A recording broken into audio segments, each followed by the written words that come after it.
bienvenue à cette conférence Leadership Mission Impossible. J'avais mis ça sous le titre « Le rôle du dirigeant en face des connexions réciproques, insolubles et circulaires ». Et donc, quand j'avais proposé ça, effectivement, il y avait certaines idées qui ont été déjà émergées. La raison pour laquelle on se retrouve aujourd'hui ici, c'est que la IAE propose donc une licence métier et marketing opérationnel où il y a un projet qui consiste à organiser une conférence. Et donc, Jaya, Nancy, Naomi, Stéphanie, Tania et Rukmani sont venus me voir en me demandant si je voudrais bien être le conférencier. Donc ça m'a déjà beaucoup plu. Donc c'est une soirée filles. Je remercie aussi les sponsors qui y sont trouvés, parce que ça aussi, ça fait partie de ce projet. Trouver des gens qui nous soutiennent pour organiser une telle conférence, pour rapprocher l'enseignement de l'IAE au monde d'entreprise et trouver un sujet qui intéresse donc pas seulement les décideurs, mais aussi ceux qui sont à devenir. Donc vous avez aujourd'hui une audience des décideurs, des managers, des cadres, mais aussi quelques étudiants qui sont donc curieux pour découvrir d'autres idées. Et avant de rentrer dans ce que moi j'avais envie de vous partager, si vous êtes venus pour avoir des recettes et avoir des convictions, moi je suis plutôt là pour vous faire douter aujourd'hui et de vous faire interroger sur vos certitudes et voir les choses peut-être un peu différemment. Donc, comme ça, quelque chose qui se veut un peu interactif. Ma première question, c'est pour vous, le leadership, c'est quoi? Et moi, je vais vous noter juste vos différentes idées pour voir si ça colle avec ce que moi, j'avais imaginé derrière le leadership.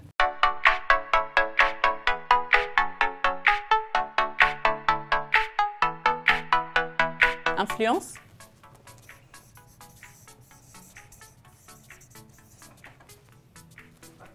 Stratège.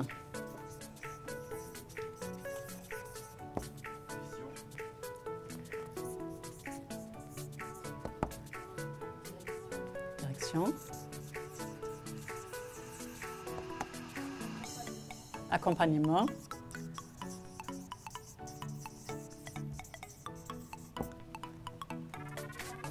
Charisme. Participatif. Motivation. Pouvoir. Très intéressant. Cadrage.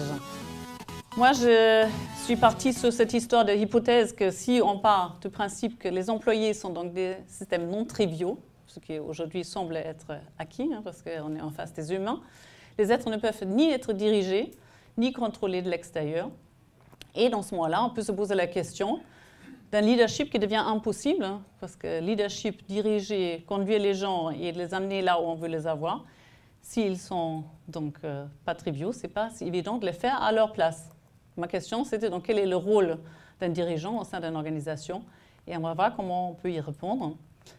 Moi, j'ai essayé d'être synthétique parce que vous allez voir, le cadre est déjà tombé et on a donc une dichotomie entre d'un côté le cadre et de l'autre côté ce qui est toute la partie souple de l'homme. Et donc, il y avait 4 thèmes que je trouvais intéressant d'aborder avec vous, sachant qu'il s'agit plutôt de réflexions que de certitudes ou des recettes. Et donc, 4 mouvements, un peu comme le dirigeant d'un orchestre, mouvement, donc 4 chapitres pour réfléchir ensemble autour de cette idée-là. Il y a donc un premier autour du regard et de la posture, de ce qui est le leadership. Pour continuer sur la structure, et je mets un grand mot par rapport à l'âme, parce que qu'est-ce qu'avoir l'âme dans le contexte professionnel? Donc moi, je suis ce qu'on appelle un executive coach, donc je travaille au milieu professionnel, pratiquement exclusivement. Donc, je ne fais pas du life coaching, ni du line coaching, ni du love coaching, mais je fais du coaching en entreprise. Et là, effectivement, je pense qu'il y a aussi la place et voire même la nécessité de l'âme. Pour enchaîner sur cadre et motivation, là aussi des mots qui interpellent et qui parlent. Et donc, pour finir, sur changement et continuité. Pareil, donc de polarité sur lesquelles on peut voir s'il y a peut-être des choses moins binaires à regarder. Tout ça, je vous les illustrer avec des photos de Sébastien Marshall, qui est donc devenu un ami. Je lui rends hommage ce soir parce que c'est avec lui que j'ai lancé il y a 6 ans mon site. Donc sur mon site, vous trouvez aussi ces photos. Et toutes les photos que je vous montre là, c'est donc Sébastien qui les fait pratiquement exclusivement à La Réunion.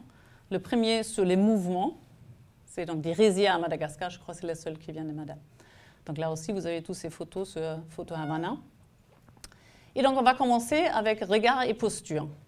Donc, si on regarde sur regard et posture, moi, j'ai envie d'interpeller votre regard et commencer à jouer avec vous. Donc, jouer dans le style, tester un peu votre regard. Et donc, la question que j'ai envie de vous poser, c'est combien de symboles différents vous voyez sur la photo que je vais vous montrer dans un instant. Et donc, à vous de me dire combien de symboles différents voyez-vous. Vous êtes prêts?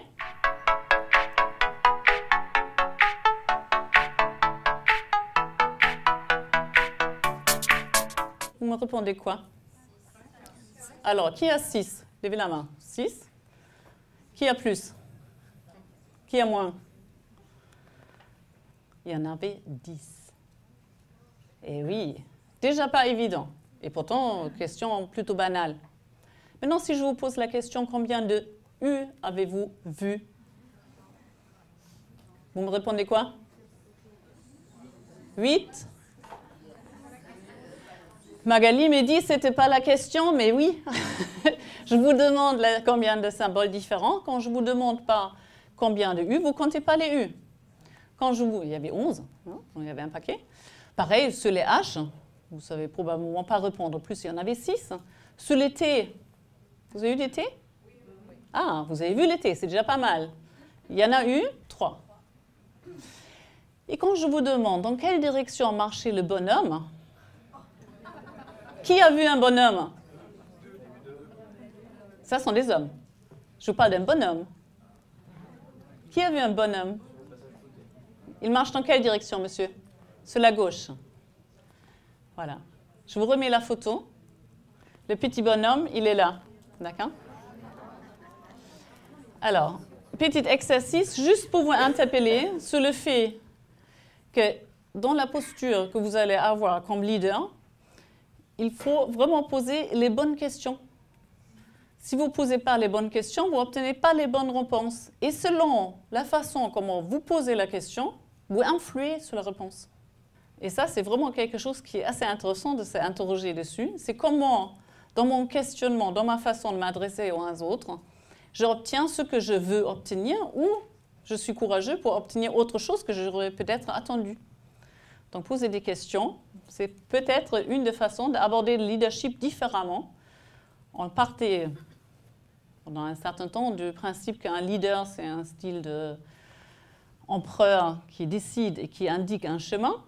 S'il ne pose pas des questions, s'il travaille que sur propre conviction, il risque de rester relativement seul et d'avoir du mal à fédérer les gens autour de lui pour qu'ils le suivent. Donc, poser les questions est peut-être une des choses que j'aimerais vous ramener à réfléchir et mettre sur le chemin pour progresser sur l'entente de l'autre. Par rapport au jeu suivant, je vous demande maintenant de trouver l'image que je vous affiche. Donc, je vous le montre en petit aspect. Donc là, vous avez un premier bout. Est-ce que quelqu'un voit de quoi il s'agit? Ah ben non. Bon, je vous donne une autre. Qu'est-ce que ça peut bien être? C'est la même image. Hein? Un dalmatien. Une bête? Un lion? Qu'est-ce que c'est ça? Un autre bout de l'image. Vous voyez toujours pas? Bon, je vous donne un dernier. Alors, qu'est-ce que j'ai entendu là? Et yes! Une vache, un zébu précisément. Si vous ne voyez pas l'ensemble, si vous ne prenez pas une certaine vue de l'ensemble, vous ne pouvez pas voir les choses. Quand vous attachez aux détails, c'est important.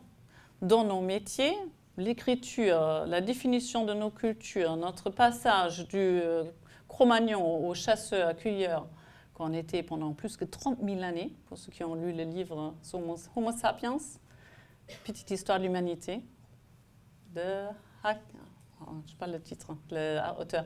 Livre super intéressant. Il vous explique que finalement, l'agriculture est un domaine qui est développé très tardivement et qu'on a commencé à écrire justement pour structurer, pour calculer et pour établir donc, des choses comptables, beaucoup plus que se raconter des choses plus fictives.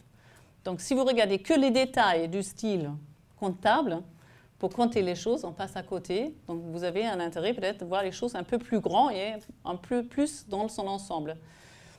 Ma suggestion, ma proposition, de le regarder avec une certaine distance. Donc là, c'est le canal Béchic dans la rivière des Mains. Pareil, une photo qui vous donne effectivement la perspective. On le voit rarement de cette façon-là. Et quand vous arrivez, vous élevez pour regarder les choses avec cette distance, avec cette hauteur, on dit souvent prendre le recul. Je préfère prendre l'auteur. Recul, c'est toujours un peu défensif. Prendre l'auteur, c'est se détacher. Ça fait partie de lâcher prise. Donc, le leadership est assez impossible si vous êtes accroché de tête dans le guidon. Moi, j'utilise souvent l'image du tang, vous voyez, notre hérisson local, un peu au ras des pâquerettes. On regarde sur le gazon, vous avez hauteur de vue comme ça. Vous voyez les choses de très près, mais donc pas dans son ensemble. C'est un peu compter les arbres sans voir la forêt.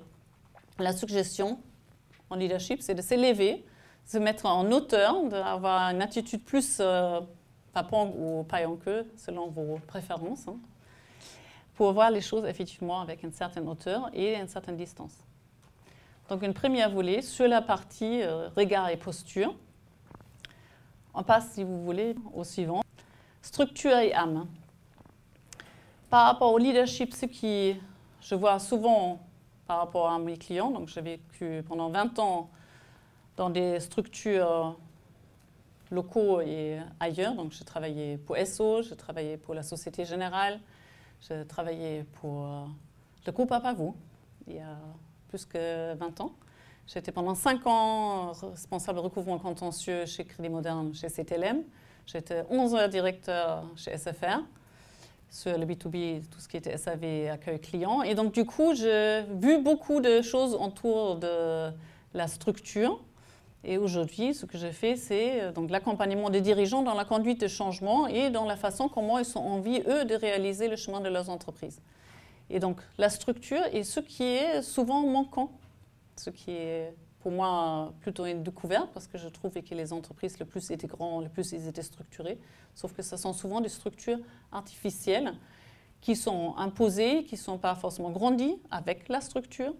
Donc moi, pour illustrer la structure, donc là vous avez une qui est très belle, c'est très structuré, ça nous permet de monter ou de descendre. Pour conduire à un changement, effectivement, vous avez l'intérêt de structurer votre changement pour avoir un leadership qui permet d'embarquer les gens. Comme le capitaine d'un bateau qui voudrait avoir une équipe qui prend la mer avec lui. Si vous ne structurez pas votre façon de vouloir le faire, si vous n'arrivez pas à leur expliquer comment ça doit se passer, vous allez avoir du mal. De la même façon, vous avez un intérêt de négocier vos virages. Vous voyez, un virage sur un escalier se fait aussi de façon pas à pas pour grimper à fur et à mesure sur différentes étapes. Et je crois que c'est Mark Twain qui a dit « La mauvaise habitude, vous ne pouvez pas le jeter par la fenêtre, mais il faut le faire descendre l'escalier pas à pas. » Donc vous avez la structure, le mouvement, le virage, donc plein de symboles qui peuvent aussi là, être utiles en matière de leadership. Et structurer peut permettre aussi, là, illustré par la nature, vous avez des cellules très structurées qui tiennent, des fibres qui font que le roseau, c'est se plier et se redresser. Donc là, je vous mets les, comment on appelle ça, les potences? Non, les, comment on appelle ça? Tétrapodes. Les tétrapodes qui permettent effectivement de protéger nos côtes de la houle. La structure, mais on a des structures extraordinaires qui sont en train de se mettre en place et vous imaginez bien que là, le cadrage de la structure est important pour y arriver. Donc, la structure par rapport au leader, comme moi j'aime bien dessiner, je vous ai mis mes petits bonhommes. Et donc, par rapport à tout ce que vous avez dit sur le leader, la structure et la posture de leader est certainement aussi une chose qui est importante. Vous avez une posture un peu comme ça, sans expression. On ne sait pas s'il est appuyé ou pas. Vous avez la structure, la posture. Je t'ai dit comment ça doit se passer parce que c'est moi le chef, la chef. Et c'est moi qui décide. Et donc, du coup, j'impose. À voir si ça, c'est le leadership qui vous permet de fédérer les gens autour de vous. La posture, je te le propose, tu veux bien le faire? Peut-être, peut-être pas. Avec la main ouverte, il semblerait que ça crée donc du constructif et des vibrations positives. La question de « mais je doute parce que je ne sais pas ». Et ça, les leaders, ils s'autorisent rarement. Donc, les leaders avec lesquels moi je travaille, les gens qui viennent me voir pour que je les accompagne, ils doutent terriblement, mais ils ne se l'accordent pas ce doute parce qu'ils sont terriblement seuls dans leur métier. Ils ne peuvent pas se confier en étant douteux. Comme le leader, il doit être affirmé, confirmé, savoir où il veut aller. Donc, effectivement, parfois, la structure, elle est importante, mais il faut la aligner. Donc, une des grandes idées, c'est l'alignement tête, cœur et corps.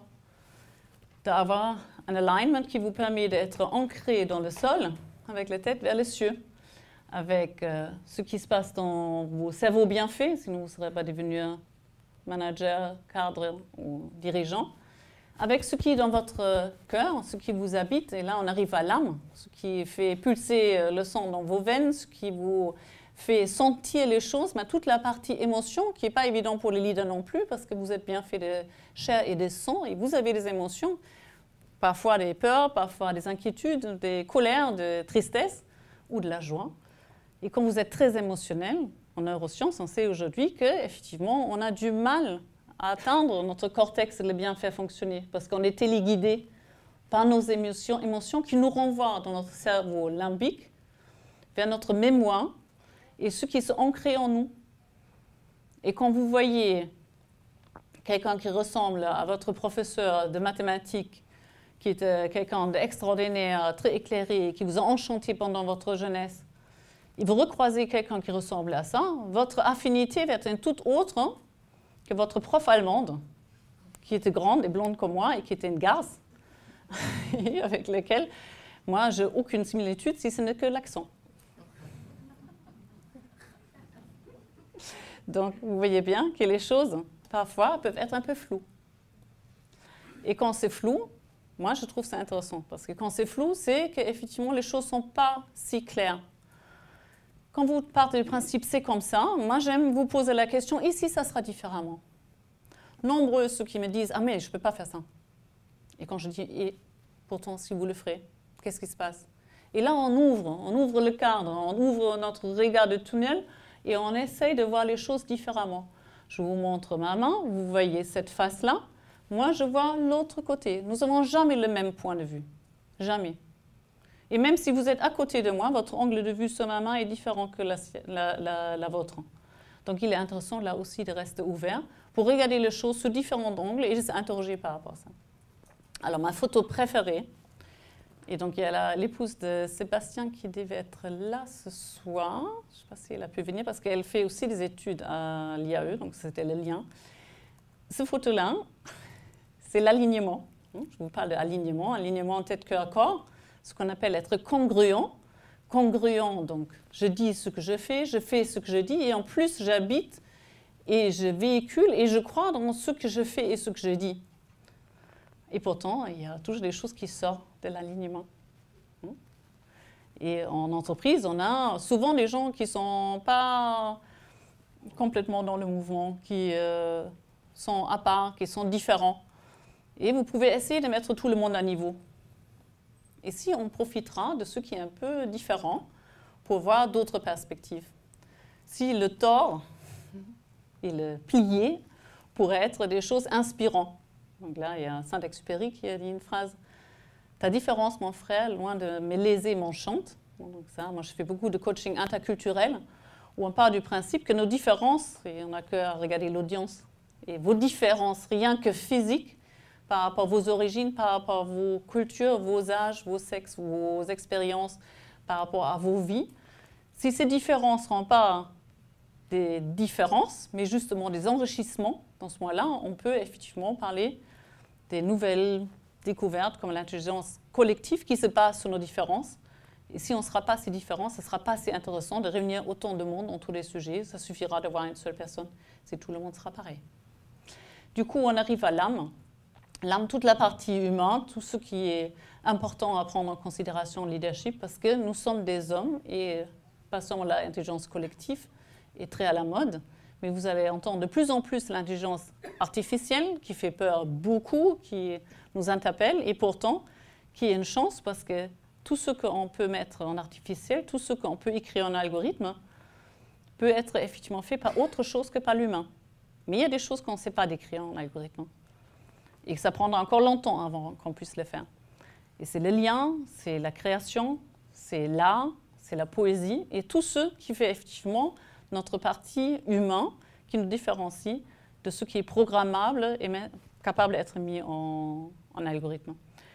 Donc pour finir sur structure et YAM, il y a des moments où vous êtes ensemble et il y a des moments à part. Donc la conjugaison de l'humain dans l'entreprise, pour le leader, vous ne serez pas un leader, vous ne pouvez pas travailler votre leadership si vous êtes que sur la structure et vous ne prenez pas en considération l'âme. Voilà pour la deuxième partie.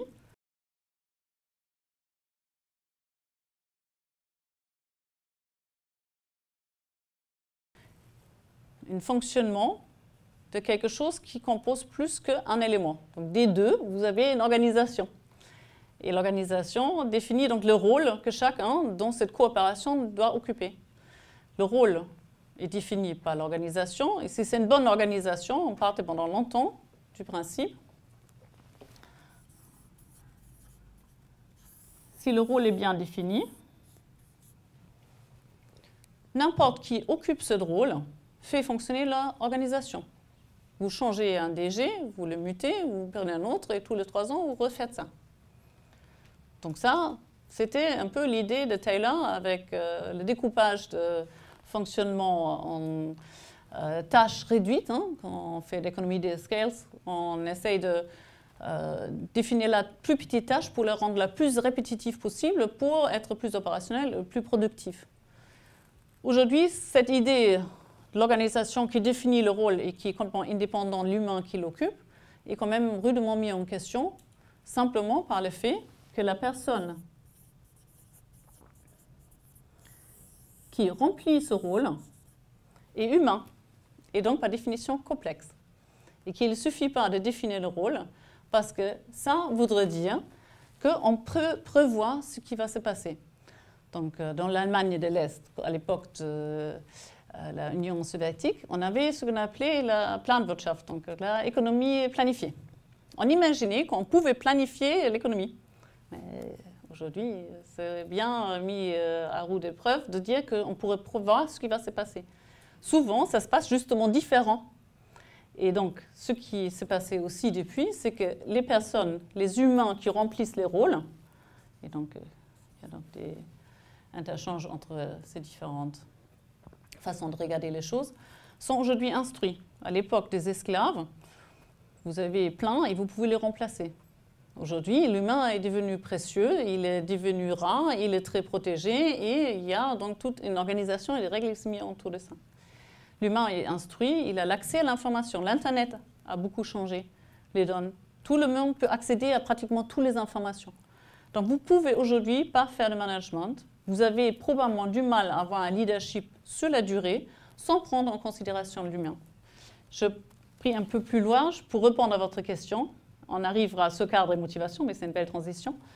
On part du principe sans structure, on ne peut pas le faire. Donc il faut définir la structure, le cadre. Et donc, prendre en compte l'âme aussi. Un avant l'autre, moi j'aurais tendance de dire dans les évolutions, pendant longtemps, on n'a fait que ça. Dans les années 2000, jusqu'à il y a encore 2-3 ans, on était très sur la partie humaine, prendre en considération la psyche, oser travailler heureux, c'était un livre révolutionnaire il y a 20 ans. Aujourd'hui, tout le monde prend ça comme un acquis. Bien sûr, si je travaille, c'est parce que je veux être heureux. On peut se poser la question si c'est le travail qui doit fournir le bonheur à l'humain. Il est probablement difficile de prendre en considération l'humain si on n'a pas défini avant ce qu'on attend de lui. Le cadre, un des éléments clés pour avoir un leadership dans la durée, ce qui a fait ses preuves et qui a démontré que les gens adhèrent à ce que vous dites, c'est une certaine régularité, de comprendre à quelle sauce ils vont être mangés, de savoir quelles sont les règles qui sont établies, de quelle façon vous avez réagi pour qu'il y ait des choses qui sont prévisibles, sont anticipées, sur l'hypothèse qu'il y a une grande partie qui est non prévisible. Le cadre permet de définir quelle est mon zone d'influence directe, sur quoi je peux avoir un impact. Même la zone d'influence indirecte, parce que quand je jette un petit caillou sur un plan d'eau plat, ça fait des ondulations. Donc rien innocent, et tout c'est en mouvement, et le plus vous jettez des cailloux dedans, le plus il y aura des petites vagues. Maintenant, si vous avez la structure et le cadre, vous savez quelles sont les limitations par rapport à cette influence directe et indirecte. Et il y a une zone sur laquelle vous n'avez aucune influence, que nous on aime bien appeler donc la zone de mauvais ton. C'était la dernière fois, on était bien victime de ça. Donc, définir le cadre, c'est donner la structure. Ce n'est pas pour rien qu'on appelle donc les décideurs des cadres, parce que leur mission, c'est de cadrer et de décider. Et une bonne décision, c'est une qui est prise.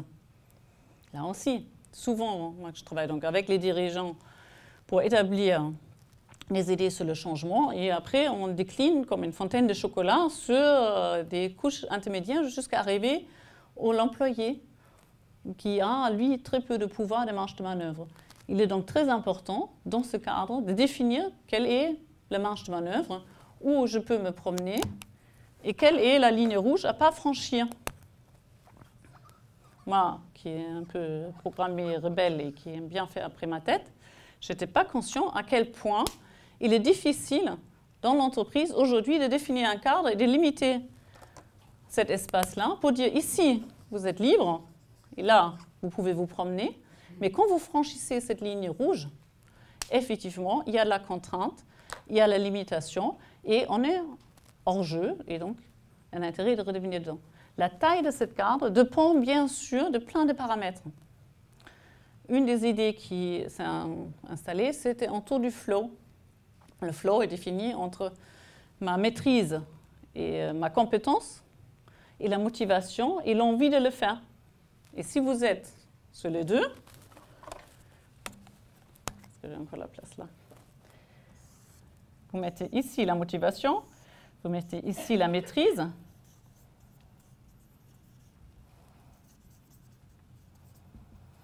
Si je maîtrise ce que vous me demandez et j'ai un vrai savoir-faire là-dessus, je peux être performant, je suis à l'aise. Si en plus je suis motivée, ça veut dire j'aime faire et je suis heureux par rapport à ce que vous me demandez, je peux effectivement oublier le temps, je peux travailler de façon complètement impliquée et être très dans la performance. Ça, c'est le monde de bisounours, hein, du rêve, de pouvoir être tous dans ce cadre-là. Si vous êtes, si vous avez une vraie maîtrise, un vrai savoir-faire, mais vous n'êtes pas motivé, et si vous êtes en détachement, vous lâchez, vous êtes ennuyeux, vous vous ennuyez. Si vous êtes très motivé, mais vous ne savez pas faire, ici, tout ce qui est RPS, risques psychosociaux, tous les gens qui sont envie de faire, mais qui n'ont pas la technicité, et quand vous n'êtes ni motivé, ni vous avez maîtrise, vous avez un vrai problème, parce que dans ce moment-là, même le stagiaire, il a un minimum de motivation, et là, il faut accompagner, soit pour rapidement apporter du savoir-faire et de la motivation, soit peut-être envisager d'autres projets pour la personne qui ne va jamais être heureux là-dedans. Donc l'idée du cadre, je vous l'ai mis ici, c'est la taille du cadre dépendra beaucoup où se trouve. Pour quelqu'un qui débute, qui a très envie mais qui ne connaît pas encore bien faire, votre cadre a besoin d'être appuyé, vous devez être là pour pouvoir le guider. S'il est trop large, c'est comme si vous marchez sur une crête et vous n'avez rien sur lequel vous pouvez vous retenir. Donc le cadre va être beaucoup plus serré ici. Si vous avez des collaborateurs qui sont dans une maîtrise, dans un savoir-faire, souvent on dit que les seniors sont un peu là-dedans, mais ils sont lassés, ils ne comprennent pas, ça va beaucoup trop vite. Ils manquent de dynamisme, on avait tout à l'heure comme terme. Vous avez intérêt d'élargir votre cadre, parce que si votre collaborateur depuis 25 ans fait la même chose, vous le serrez comme ça, mais effectivement, il ne va développer aucune initiative, or qu'il a un vrai savoir-faire que vous pouvez exploiter. Donc vous devez élargir un peu le cadre pour qu'il puisse prendre un peu plus d'espace. Vous allez pouvoir lui déléguer des choses pour lui donner envie pour remonter là-haut. Et quand vous êtes ici avec des gens motivés, compétents, là, ben c'est un océan. Mais il faut peut-être aussi le limiter, parce que si votre océan est trop grand, ça devient des neutrons libres et ils vont aller dans tous les sens. Donc là aussi, quand on roule avec une voiture puissante, ben, il faut savoir le conduire. C'est comme un cheval de course, il faut être un bon jockey. Donc si vous avez des gens qui sont dans le mode flow, il faut là aussi savoir le cadrer. Donc leadership impossible sans cadre, selon ce que moi j'ai vu. Après, il y a d'autres façons de faire. Je viens de mettre un projet intéressant avec une entreprise en place sur le management cellulaire, où là, on n'est plus du tout sur les hiérarchies, mais justement sur des fourmilières, sur des stations pilotes avec des fonctionnements de mode de projet, avec une grande délégation, mais c'est très, très cadré. Il y a d'autres tendances autour de l'entreprise libérée qui, elle aussi, trouvent ses limitations dans un cadre qui nécessite d'être défini, même s'il est très large, pour connaître effectivement les relations par rapport à ça. Du coup, la motivation rentre là-dedans parce que sans cadrage, la motivation ne va pas être au rendez-vous. Trop de cadrage non plus. Alors là aussi, une photo que j'aime beaucoup. Pas cadré du tout, et vous ne ferez plus ça aujourd'hui.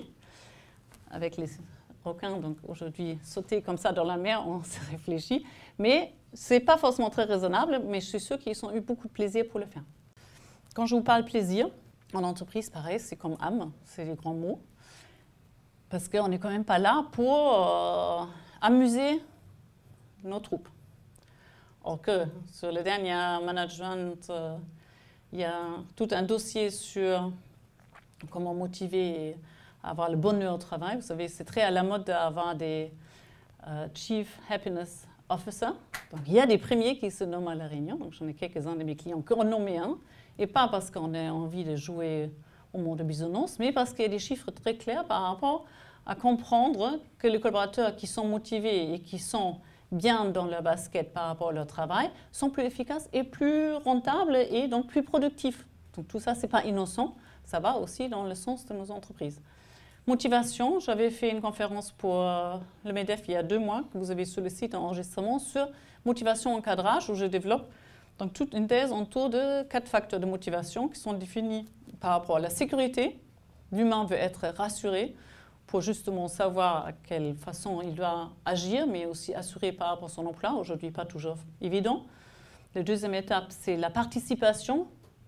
On aime, comme humain, de faire partie d'une bande, d'avoir cette corporate identity, d'être dedans, être avec. Le pire des choses que vous pouvez imposer à un homme, c'est de l'isoler, de le mettre en prison seul. C'est le pire des choses qu'on fait à quelqu'un. Le troisième, c'est la différenciation. Autant qu'on aimerait faire partie d'eux, on aimerait être reconnu pour la particularité que nous avons et la différence qui est la nôtre. Et donc, les adolescents, pour ceux qui ont des enfants entre 13 et, je pense, ça dure jusqu'à 28 ans. Bon, il y a ça, 23, c'est fini. Et on veut se différencier pour justement être reconnu pour ce que nous sommes. Et la quatrième, c'est la création, d'effectivement être en dehors de ce qui existe et de réinventer la roue. Si vous partez donc sur sécurité, participation, différenciation et création, vous voyez bien que sécurité et création se contredisent. Comment voulez-vous sortir des chemins battus si vous voulez être en sécurité? Ça ne marche pas. Donc on est de nouveau sur la crête. Hein. C'est toujours très ambivalent tout ce que je vous raconte. Comment voulez-vous être participatif, être dedans, tout en vous différenciant? Pas évident non plus. Et tous ceux qui encadrent et tous ceux qui managent savent à quel point c'est difficile d'avoir les gens dedans et pour autant de donner l'espace pour s'exprimer. Donc la motivation, je vous laisse réfléchir sur le sujet et voir comment dans vos structures, dans vos entreprises, vous pouvez conjuguer ces 4. L'intérêt, c'est d'essayer de comprendre comment fonctionne l'autre, pour le rencontrer, pour faire ça, pour comprendre par quel bout vous pouvez l'attraper, pour l'amener dans votre bateau ou autre jolie image.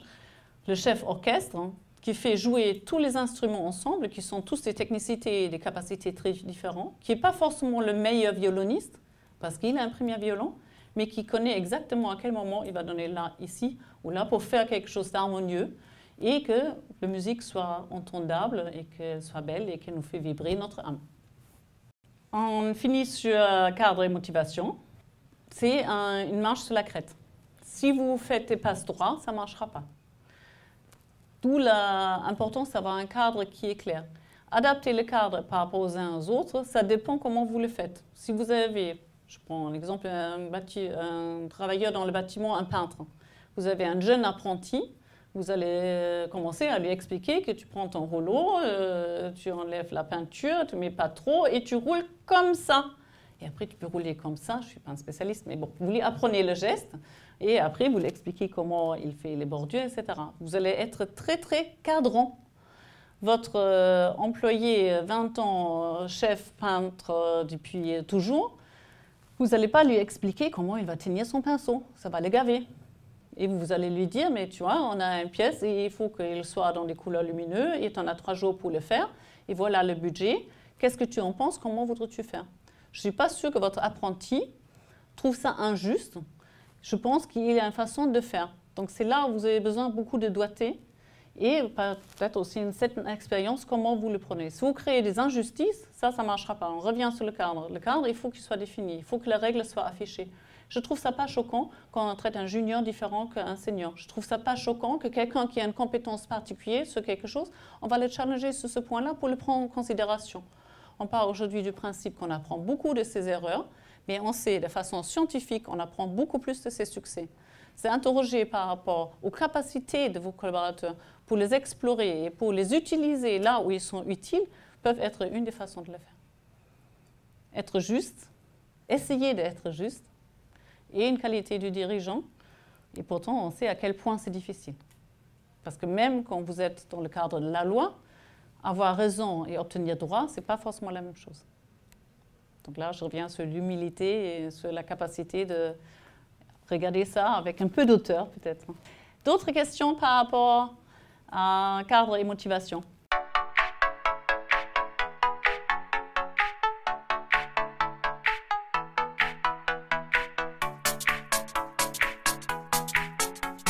Quand je vous entends, moi, j'ai aussi cette idée de dire, mais zut alors, du coup, si moi, je n'ai pas de capacité, comment on va me traiter? Et toute la difficulté pour le manager, pour les dirigeants et pour le leader que vous êtes, c'est avoir cette capacité de voir ce qu'on appelle le petit prince dans l'autre. Donc, voir quelles sont les pépites qui dorment en lui. Donc, je dis, acte-toi, développeur de talent. Mon métier, c'est de trouver autant que possible dans chaque être quelque chose de précieux. Et on a tous quelque chose de précieux parce qu'on est tous humains. Et si on arrive de rencontrer l'autre à l'auteur des yeux, pour du vrai, au niveau de son âme, vous trouvez des choses extraordinaires. Et moi, je travaille avec une clientèle parfois pas facile. J'ai eu beaucoup de chefs d'entreprise qui me disent, mais un tel, jamais on va pouvoir en faire quelque chose. Et notre regard jugeant va avoir un impact sur la façon dont on les traite. Donc ça marche dans le sens positif, mais malheureusement aussi dans le sens négatif. Sympathie, antipathie, c'est quelque chose de très injuste. On fait des exercices, on fait circuler des gens qui ne se connaissent pas, vous par exemple tout à l'heure. Vous marchez pendant 5 minutes, vous regardez votre vis-à-vis dans les yeux et vous continuez à marcher. Et à la fin, je vous demande qui vous trouvez sympathique et qui vous trouvez antipathique. Et ça prend quelques secondes et vous le savez. C'est hyper injuste. C'est hyper injuste. Parce que votre prof de maths est votre prof de français, allemand. Ce qui est une attitude plus humble, c'est d'agir en empathie, de donner la chance à l'autre. Et ce n'est pas difficile de manager des gens qui sont performants.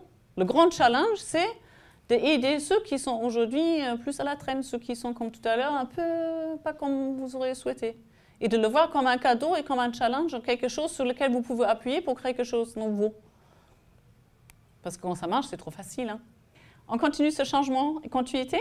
On arrive à mon image préférée par rapport au changement, qui est donc la vague. Parce que la vague, c'est donc, comme tout à l'heure, mon petit caillou que je jette dans un plan d'eau. N'importe ce que je fais, ça a des implications. Moi qui travaille beaucoup avec la systémique, l'approche de la systémique, c'est l'idée de dire, mais quand je tourne ici, ben, ça bouge là. Et quand vous changez les règles, quand vous changez les moyens, quand vous changez les hommes, ben, vous imaginez bien qu'il y a toute la structure qui bouge, mais pas que la structure, aussi ce qui est à l'extérieur, et ce qui est à côté, et ce qui est en dessous, et ce qui est au-dessus. Comme une vague qui continue de rouler, et vous ne pouvez pas les arrêter, les vagues. Aucune possibilité d'arrêter les vagues. Et vous ne savez pas, que ce soit des petites vagues ou des grands, parce que là, c'est cool, hein? Mais quand vous êtes en face de ça, c'est différent. Hein? Donc, l'idée de surfer la vague, ça peut être sympa quand la vague a encore une taille pour la surfer. De la surfer, c'est l'idée de faire avec, d'être dans le mouvement de ce qui vous arrive pour pouvoir en profiter, de voir donc derrière l'agitation, certes la crise, mais en faire donc une chance pour vous amuser. Juste précaution, hein, vous n'allez pas aller derrière les coraux, mais devant ça peut être intéressant. Donc la vague, comme idée de voir les choses venir, de les anticiper autant que possible, d'être conscient qu'il y a des rouleaux qui sont doux et que vous pouvez surfer et qu'il y a des vagues qui vont vous surprendre et que souvent ça se passe très différent que ce que vous avez imaginé. Non? On veut tout planifier, et pourtant. Donc, prendre l'auteur, encore une fois, hein, asseyez-vous en haut de la colline, regardez ça avec une certaine distance pour justement vous ressourcer, analyser, comprendre, être dans ce que vous avez comme élément sur lequel vous pouvez appuyer, avoir une bonne dose de confiance, un certain courage pour justement sortir des chemins battus. N'allez pas là où le chemin peut vous mener. Allez là où il n'y a pas de chemin, laissez une trace. C'est Emerson qui a dit ça. Donc là, il vous faut au moins un sabre et un peu d'endurance. Et peut-être vous allez arriver à faire des créations pour sortir de chemins battus. Et en entreprise, c'est ce qui fait avancer les choses. La création naît au bord du chaos. Donc il faut la frôler, cette côté un peu chaotique, sans tomber dedans. Donc pour le leadership et pour les leaders, c'est certainement important aussi d'avoir des moments de calme et d'apprécier la solitude comme quelque chose qui vous permet de vous confronter à vous-même, confronter à vos doutes, confronter à vos regards, confronter à ce qui vous semble vous essentiel par rapport à votre existence, pour justement vous rendre compte que la vie n'est pas noir et blanc comme ma présentation, mais qu'elle est remplie de couleurs. Donc là, le vidéoprojecteur ne vous le montre pas en couleur, mais c'est une photo en couleur. Les tutus sont blancs. Il y a une fille qui porte un haut noir, une autre un haut blanc. Et donc, effectivement, je finis sur une photo de couleur pour vous inviter de voir toutes les couleurs dans votre existence, de ouvrir votre regard, de faire ce qu'on appelle le stretching mental pour prendre l'auteur et d'être doux sur l'humain et dur sur la structure. J'arrive au bout. Donc, 4 mouvements, regard, posture, structure et âme, cadre et motivation, changement et continuité. Encore merci à Sébastien pour les photos. Moi, je les aime beaucoup. Vous merci d'être là. Et maintenant, donc, toutes vos questions pour qu'on en discute encore un peu plus loin.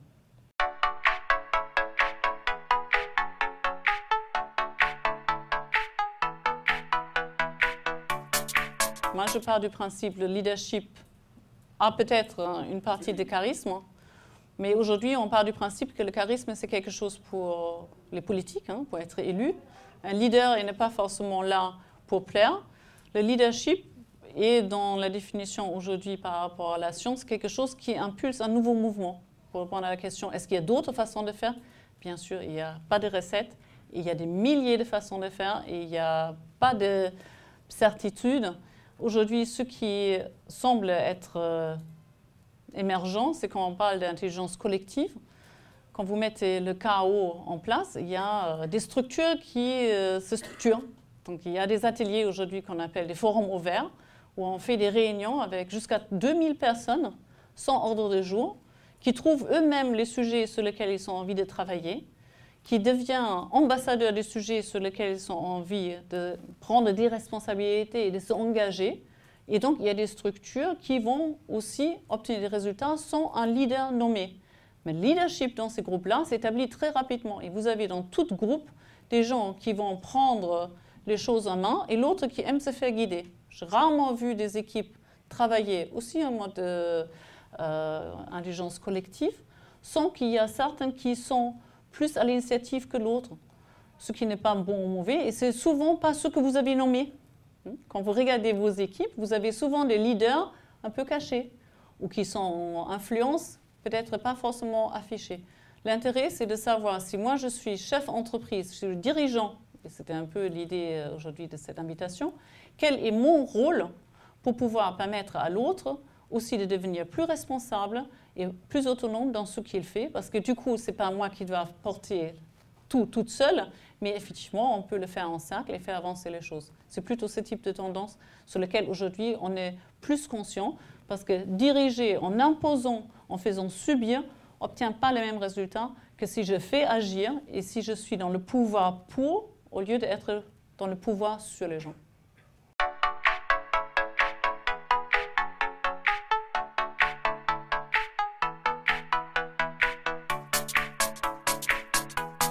Merci pour cette question très touchy, parce que moi qui entre les différentes cultures, je peux que parler de mon témoignage. Je fais beaucoup attention de ne pas faire des généralisations. J'ai été élevée en allemande, j'ai étudié au Canada et en Australie, j'ai travaillé à La Réunion, j'ai vu beaucoup de différentes façons de faire. Et ce que vous décrivez comme un management plutôt latin par rapport à un management plutôt anglo-saxon sont effectivement des racines culturelles qui font qu'on voit les choses différemment. Mais ces choses sont en train de se mélanger beaucoup. Vous regardez la génération Y, c'est beaucoup moins prononcé que dans ma génération quand nous avons fait des études par rapport à ce que nous avons vu. Il n'y a pas un qui est mauvais et l'autre qui est bon. C'est souvent étant sur le côté français, on se lamente en disant, on se lamente, hein. On critique, on a un regard sur les choses différemment. Et bon, les Allemands, ils sont presque un tout emploi. Moi, je vous dis, je travaille avec 3 semaines à La Réunion et 1 semaine en Allemagne. Et je vois que les Allemands font des choses bien et pas bien aussi. Les Français font des choses bien et pas bien non plus. Donc, il y a différentes façons de faire. Et moi, je suis très respectueuse avec chaque façon de faire. Le doute que je mettrai, c'est sur les certitudes. Moi, je saute chaque fois quand quelqu'un me dit c'est comme ça. Et j'ai envie de lui dire ici, ça sera différemment.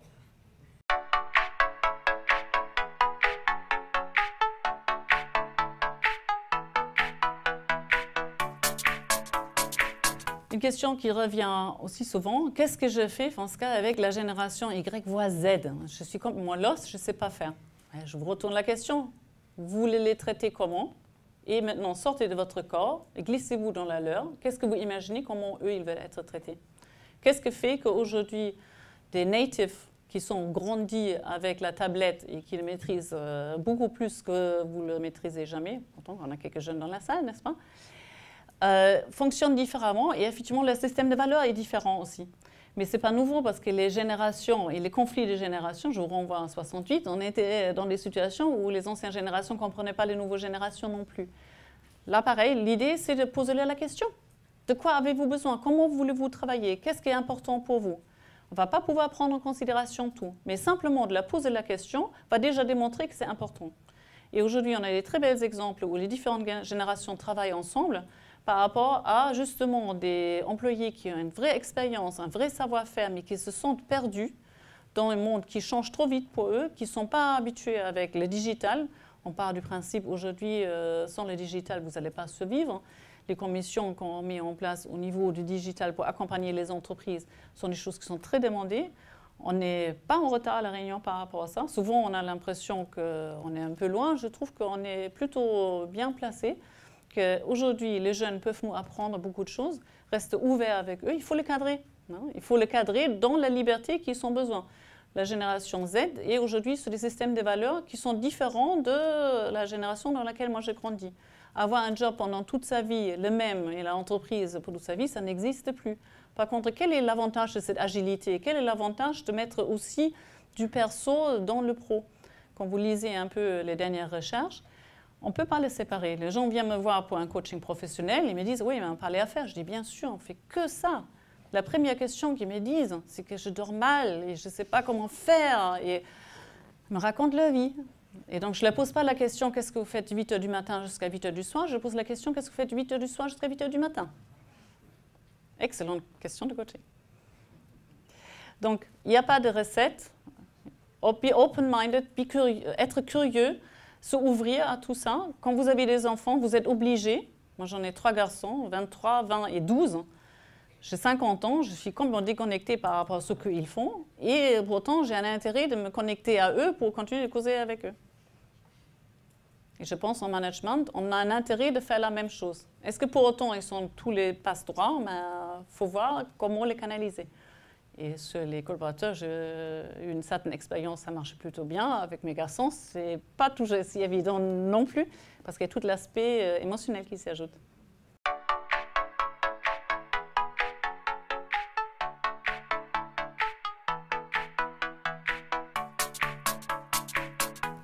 Question de coach, qu'est-ce qui fait que la structure est sclérosée?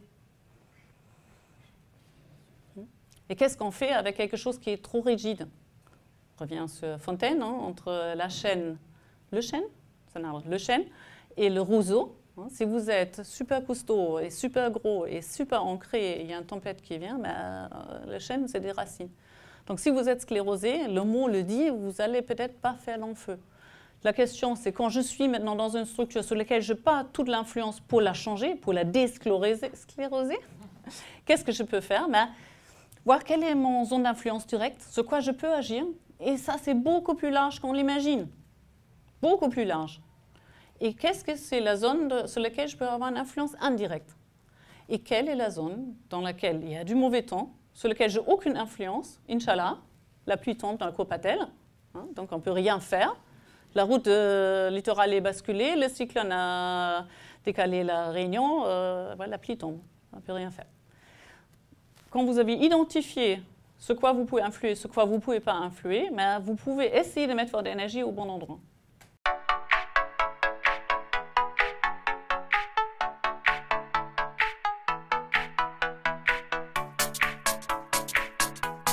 C'est ce que j'ai expliqué avec l'intelligence collective.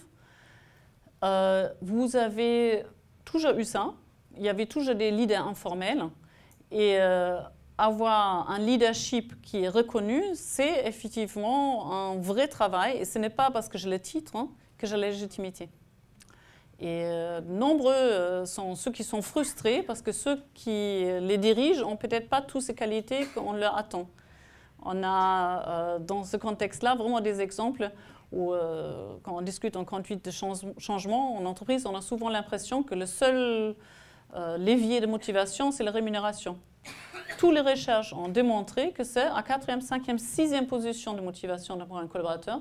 Le premier motivateur pour un employé, c'est la qualité de son management. C'est lourd à porter, hein? Donc, vous avez intérêt à vous accrocher parce que si vous n'êtes pas un bon manager, en dessous, ça ne suit pas.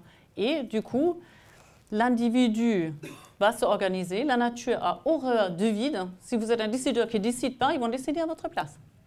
J'ai vu plein d'exemples d'entreprises où il y a des structures parallèles qui se sont mises en place de façon très efficace parfois, qui se substituent à un système absent, un cadrage et une structure absente. La phrase que j'avais sur la boule longue, c'était Marc Aurèle, « Donne-moi la force de changer ce que je peux changer, donne-moi la sagesse d'accepter ce que je ne peux pas changer et donnez-moi surtout la clairvoyance de faire la différence entre les deux. » Là, vous avez tout, influence directe, indirecte et la zone de mauvais temps.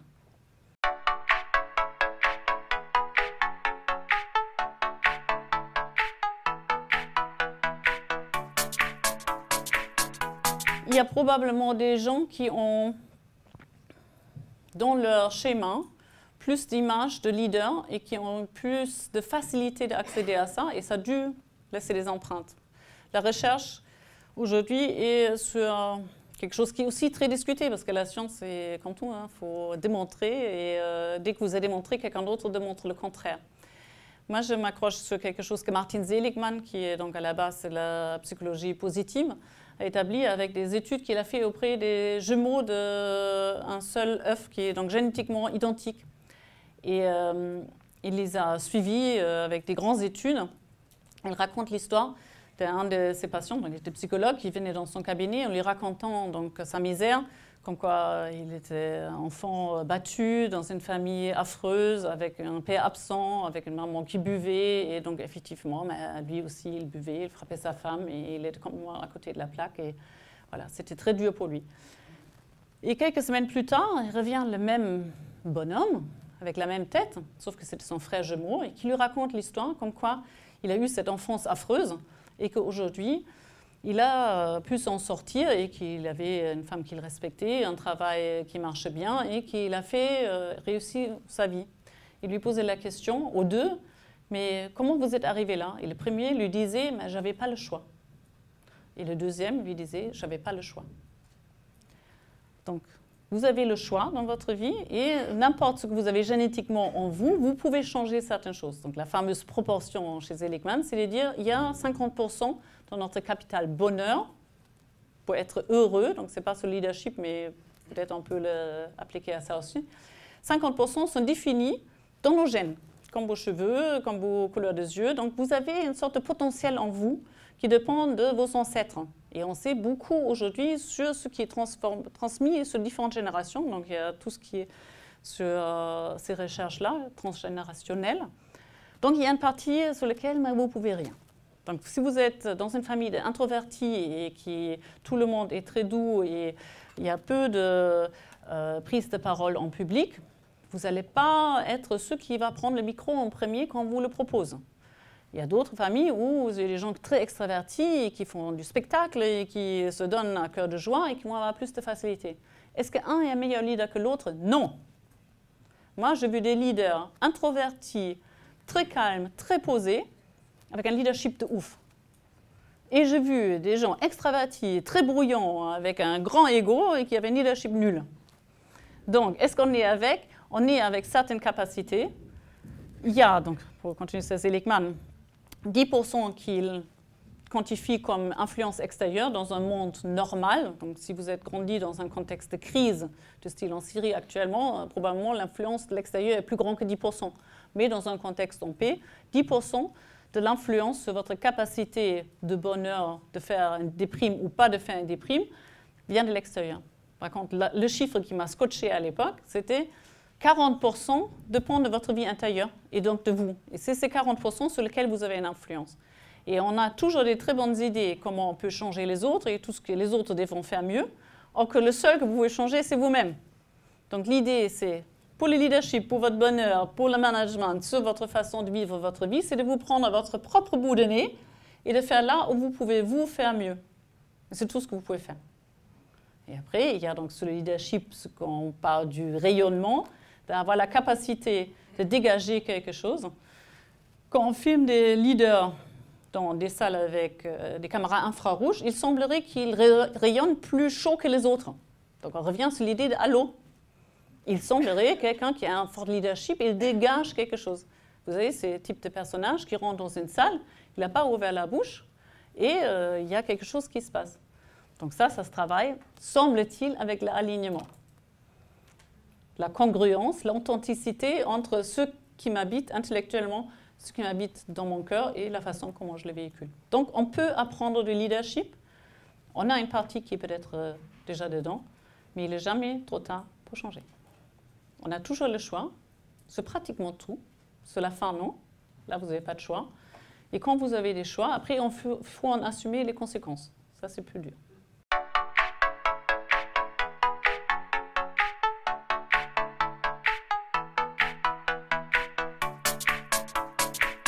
Quand j'ai quitté SFR il y a maintenant 6 ans, 1er novembre 2012, personne n'a cru dans mon projet et tout le monde m'a dit « mais t'es folle, abandonner un poste de direction pour créer une entreprise en coaching, on ne peut pas en vivre ».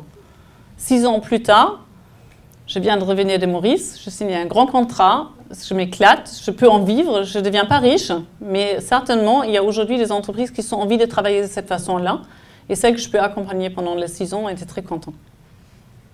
Après, il y a, comme toute chose, c'est différent. Il n'y a pas tout le monde qui va être dans ce mouvement-là. Ça s'adapte aussi pas à tout le monde. Moi, je rencontre beaucoup de décideurs très open-minded, souvent sous la contrainte. Il y a des gens qui viennent me voir en disant « mais je viens te voir parce que je ne sais plus faire ». Mais ça, c'est une grande humilité comme chef d'entreprise de pouvoir dire « j'ai besoin d'un coup de main parce que seul, je ne sais pas le faire ». Et ce n'est pas moi qui sais faire parce que moi, je ne garantis pas le résultat. Moi, j'applique simplement un processus. Je mets en place des structures et le résultat appartient à l'autre. Donc c'est une sorte de taxi. Mon client me dit où il veut aller. S'il me raconte d'où il vient, je dis c'est sympa, mais ça m'intéresse moyennement. Mais là où il veut aller, je vais lui demander comment il veut y arriver et qu'est-ce qui est important pour lui. Et on va choisir si on va prendre les savates, s'il veut aller à Mafate, ou si on va prendre la voiture, s'il veut aller à Saint-Pierre. C'est bon pour les questions? Vous avez faim? Vous avez soif?